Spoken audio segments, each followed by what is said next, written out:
Monfalcone da 2 giorni è la capitale, in un certo senso non solo europea ma diciamo così internazionale, di un'importante iniziativa dedicata ai giovani, Simul Impresa, cioè fare impresa, cominciare a portare i giovani nel mondo del lavoro. Una manifestazione che sta avendo grande successo, grande partecipazione di pubblico, cosa dobbiamo aggiungere ancora? Siamo molto soddisfatti di aver portato qua più di 50 imprese simulate da tutta Italia e dall'Europa, Austria, Germania, Romania, Albania, Slovenia.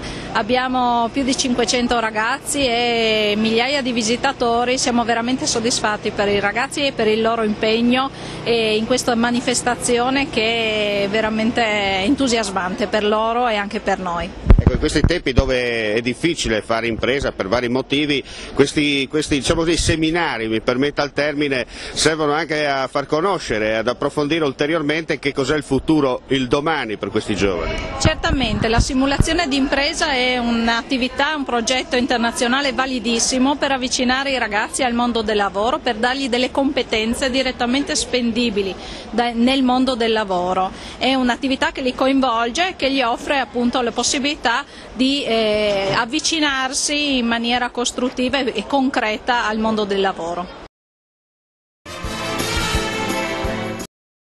Signor Sindaco, si è chiusa questa prima edizione di Simul Impresa, i numeri alla mano parlano chiaro, grande iniziativa, grande riscontro, ma soprattutto un'opportunità, lo sottolineiamo per l'ennesima volta, per i giovani, per il domani.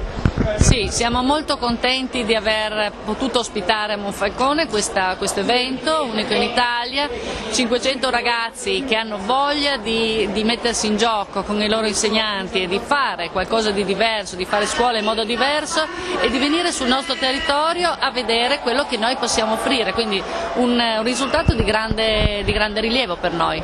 Poi mi permetta di sottolineare un'opportunità anche per Monfalcone, no? Per farsi conoscere al di fuori dei confini.